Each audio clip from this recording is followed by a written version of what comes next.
The main thing that we want to do when we draft our fantasy team is make sure we find the most consistent players. Well, I'm here to help you do just that. This time we're going over some quarterbacks. Let's get it.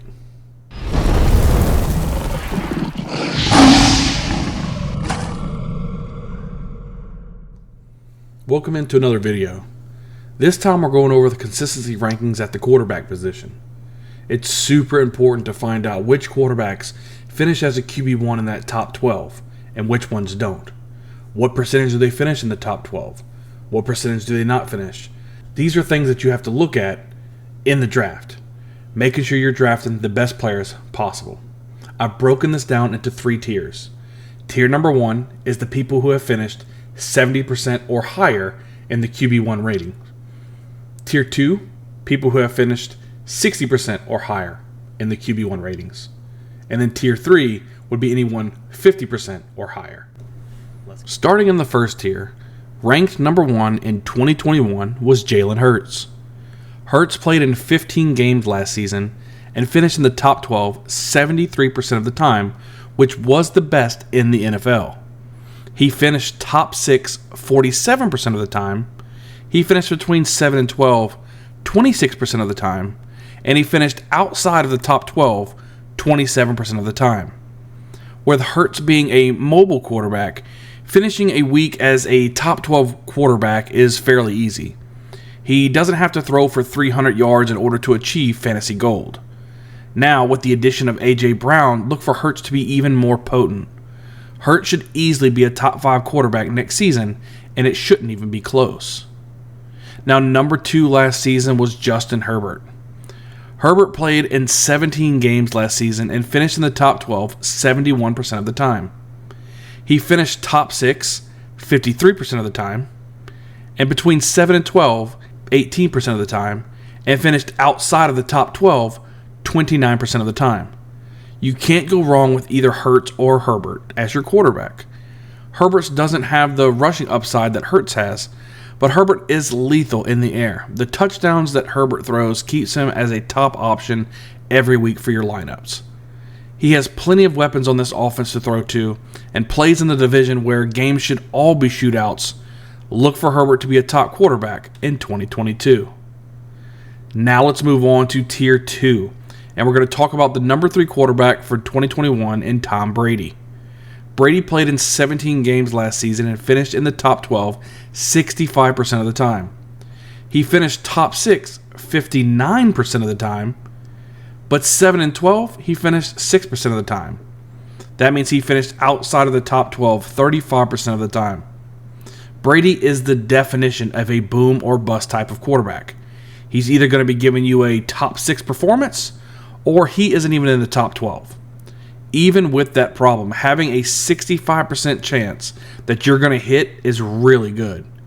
Winning 65% of your games in the season should put you into the playoffs in your league. The only thing that would scare me off of Brady is his age.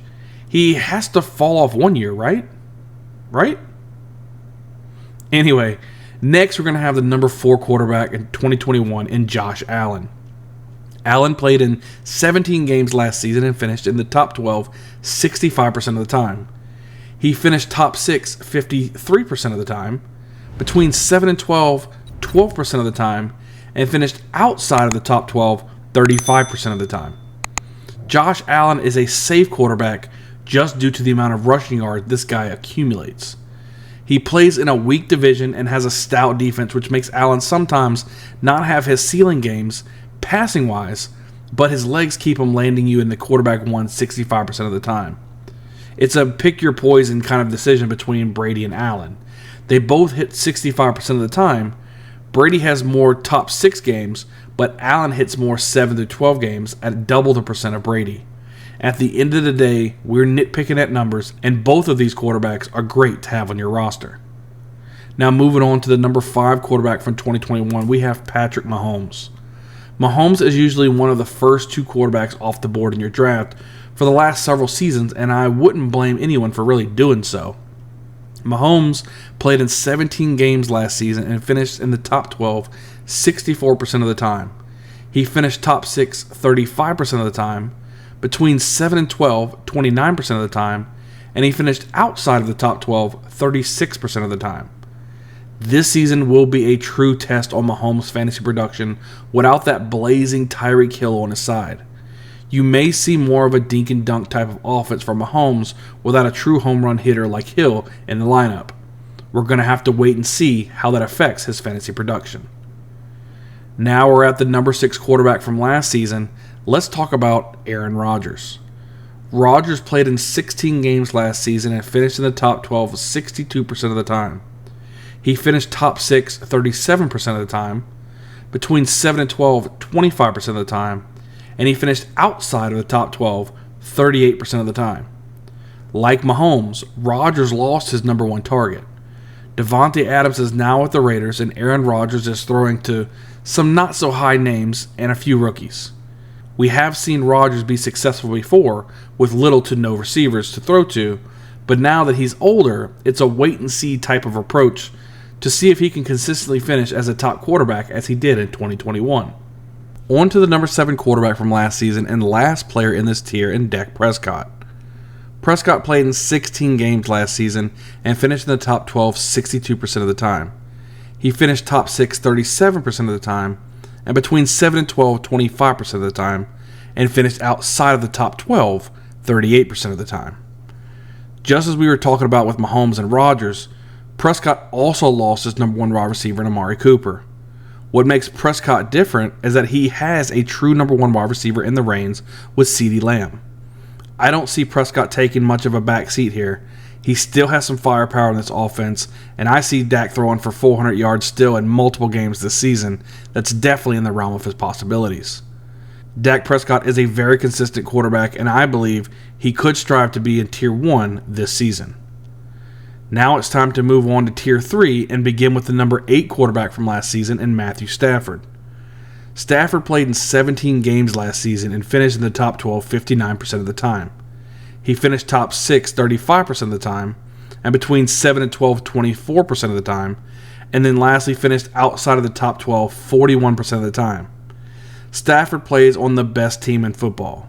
His team is so efficient on offense that he doesn't need to put up crazy numbers at the quarterback position to win ball games. That's amazing for the Rams, but not so much for your fantasy team. Don't get me wrong, if you punt quarterback and take Stafford later in your draft, having a QB1 59% of the time isn't terrible. That is still a serviceable quarterback to start weekly in your lineups. He isn't the best on the list, but is far from the worst. Draft Stafford with confidence in 2022. Chugging on along here, number 9 quarterback on the consistency list as we talk about Kyler Murray.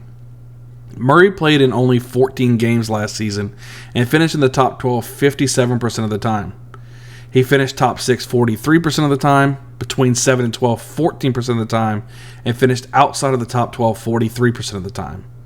Murray can easily give you numbers to win any given week, a large part because of his running ability. On the flip side, that running ability can cause you to also have a bad week. Sometimes I think that he relies too much on his running ability, as he will try to run the ball instead of throwing it away and playing for another down. Murray is exploding with talent and has the offensive weapons to back that up. He will, although, be without Hopkins for the first 6 games of the season, and will have to carry this offense on his back if he wants to make a splash in fantasy for 2022. Next, let's talk about the number 10 quarterback from last season in Kirk Cousins. Cousins played in 16 games last season and finished in the top 12 56% of the time. He finished top 6 25% of the time, between 7 and 12 31% of the time, and finished outside of the top 12 44% of the time. Cousins has a great pair of receivers to throw to and is in a negative game script quite a bit, so Cousins has the opportunity to sling the ball around the field. Cousins struggles with accuracy problems from time to time, and I believe that is what keeps him giving you a quarterback 1 week at only 56% of the time. Cousins has always been a middle-of-the-pack kind of quarterback, and this year seems to be no different. Second to last now as we go to quarterback number 11 from last season in Joe Burrow. Burrow played in 16 games last season and finished in the top 12 56% of the time. He finished top 6 19% of the time, between 7 and 12 37% of the time, and finished outside of the top 12 44% of the time. Burrow has the moxie and the swag to dominate this league for years to come. Towards the end of the season, he started to really heat up. Having a mediocre at best beginning of the season really hurt his overall QB1 consistency chart, landing him at only 56%. Burrow has the offense loaded around him, and with time, we will surely see his consistency numbers grow. Last on the list, we have the number 12 quarterback from last season, Lamar Jackson. Jackson played in 12 games last season and finished in the top 12 50% of the time. He finished top 6 25% of the time, between 7 and 12 25% of the time, and finished outside of the top 12 50% of the time. Jackson was far from his MVP caliber season he had just a few years ago. His offense was an injury nightmare and couldn't stay consistent for your team. Jackson is being drafted earlier in your drafts, and he needs to produce at a higher rate than 50% if he's going to pay those dividends for taking him so early in the draft. Lamar Jackson has elite running ability, but the only receiving option that he has is tight end Mark Andrews. The offense needs to get better around him, or I'm afraid the elite numbers on a weekly basis will be long gone. Now let's go ahead and sum up all the consistency rankings all together for these quarterbacks of 2021. We have Jalen Hurts and Justin Herbert in that first tier that we talked about. In the second tier, we've got Tom Brady, Josh Allen, Patrick Mahomes, Aaron Rodgers, and Dak Prescott. And in the third tier, we have Matthew Stafford, Kyler Murray, Kirk Cousins, Joe Burrow, and Lamar Jackson. Overall, having any of these quarterbacks on your team is probably going to lead you to a nice winning season as long as you have the company around them. But grabbing those top 7 quarterbacks that I have here on the list are going to be more consistent for you. They're going to give you a QB1 weekly finish over 60% of the time. These are the guys that you really want to try to target. Some of these may have better, some of these may have worse seasons this coming up year. I'm going to end up breaking down all of these for you as we get through more videos throughout this offseason. As always, thank you for watching the video. Be sure to hit that subscribe button if you're new here. Hit the thumbs up. Leave a comment down below. Tell me what you think about the video. We've got tons more coming up to help you prepare for your draft, and that way you can dominate your league. I can't wait to see you guys on the next video. We'll see you guys next time.